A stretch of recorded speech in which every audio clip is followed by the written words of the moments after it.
So, what would you say to someone who is in this kind of relationship, whether they're the one up or the one down, they're essentially needing other people to keep the system this way. How Hmm. do they get out of it?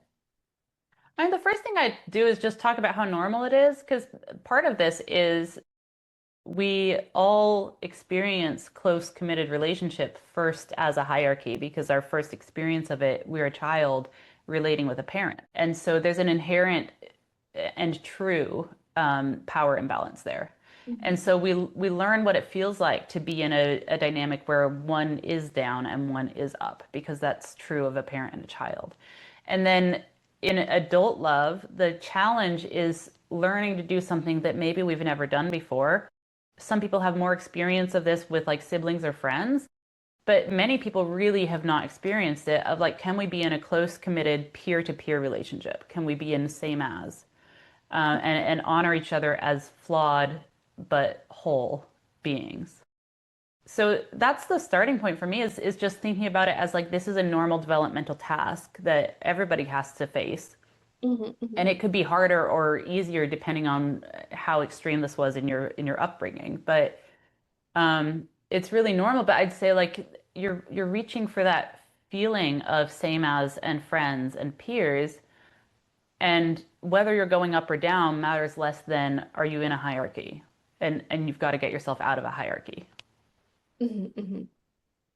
Yeah, I think it's also um, increasing your own tolerance about being imperfect and being okay with that. And that that we see ourselves as good enough for who we are and we can accept that. I think we're less dependent on someone else to accept us and value us if we accept and value us.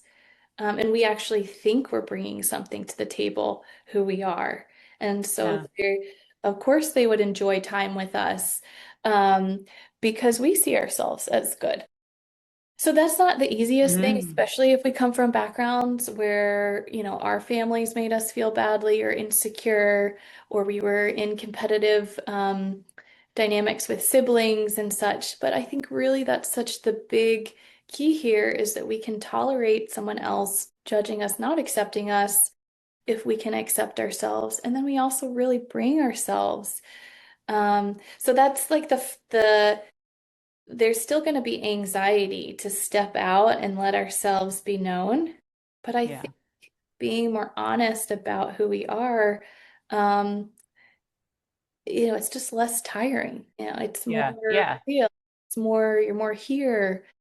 And I think letting the chips fall where they may when you do say, speak your mind, is just going to bring on anxiety, but it also can be freeing and create real authenticity and connection. Yeah. I think of borrowed functioning as a way of like putting off finding out.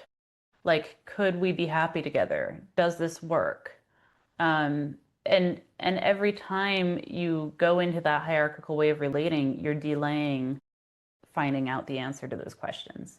And so it's like maybe you want a equally invested partner, but you're always jumping up like in around household or parenting things, but you're always like getting in front of them and doing everything before they have much of a chance. And you're not ever really finding out like, well, what would happen if I stopped reminding this person or managing this person and I just related to them adult to adult, peer to peer, and found out, are they invested in our home or not? Are they invested in parenting or not?